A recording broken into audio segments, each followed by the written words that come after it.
If you're planning a trip to Costa Rica, and especially if this is your first time there, this video will give you a realistic idea of what to expect. I'll share my experience traveling to its capital, San José, for 2 days, exploring the city, and then heading to Quepos to enjoy the beaches near Manuel Antonio, which is the most visited national park in Costa Rica. Costa Rica's main international airport is Juan Santamaría International Airport, and it's actually not in San José itself. It's about 20 to 30 minutes away, depending on traffic.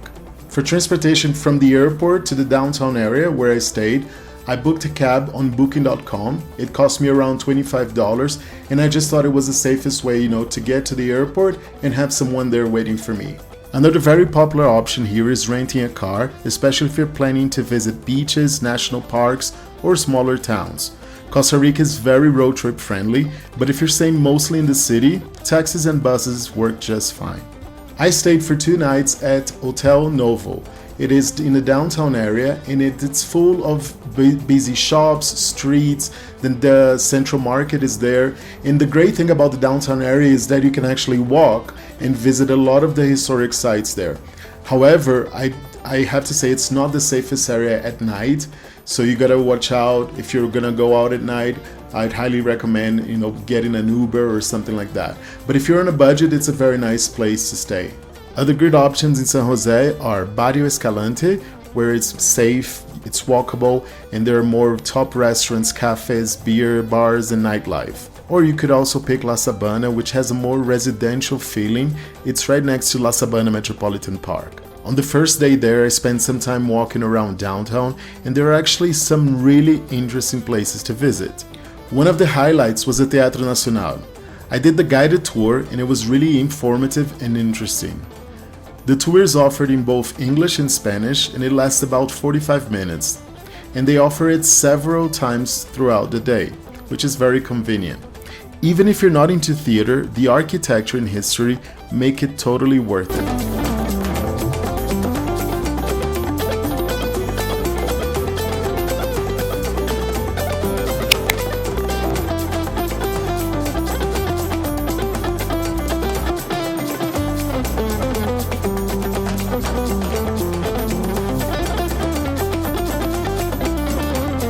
While walking toward the Museu Nacional, I also passed by some beautiful historic buildings. It's a nice area to explore on foot during the day.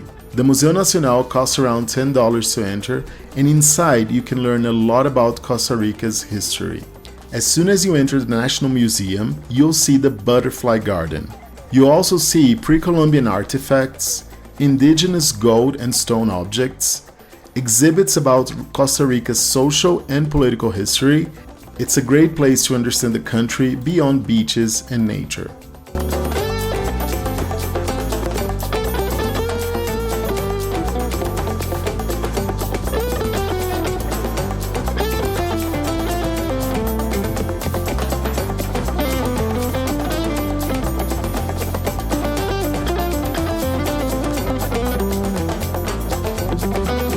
Later, I took a cab to Calle 33, which is basically a street full of very nice restaurants, international and local cuisine, bars, and shops. After 2 days in San Jose, I went to Terminal Tracopa, the bus terminal, where I took a bus to Quepos. The ticket cost me 5,000 colon, which is roughly $10, and the journey took about 4 hours. We stopped once for 15 minutes to use a toilet and grab something to quickly eat or drink.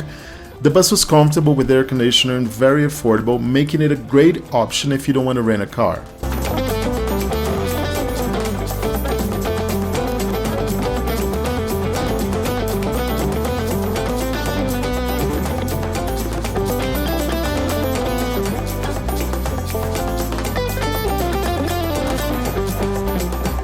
Quepos is a popular city for tourists, and one of the best things about it is that it's more affordable than staying right next to Parque Nacional Manuel Antonio.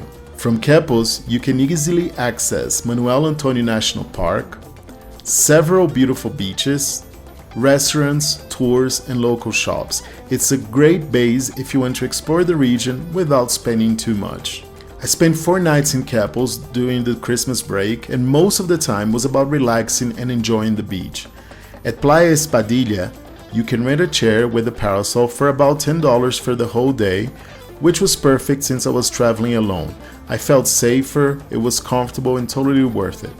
At Playa Espadilla, you can swim and relax, walk along the white beach, try surfing, rent jet skis, try parasailing, and enjoy food and drinks from beach vendors. It's a very easy, accessible beach with a relaxed vibe. Other beaches near there are Playa Espadilla Norte and Sur, Playa Bien Sans, which is quieter and more secluded, Playitas, which is less crowded, great for sunsets, and the beaches inside Manuel Antonio National Park.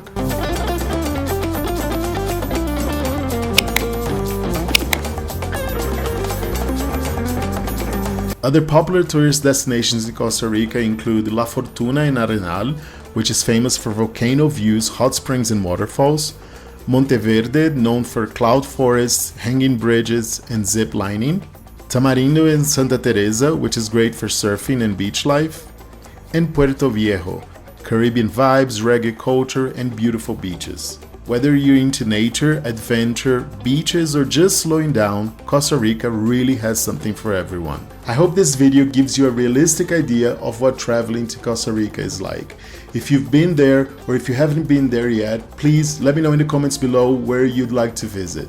I'll see you next time.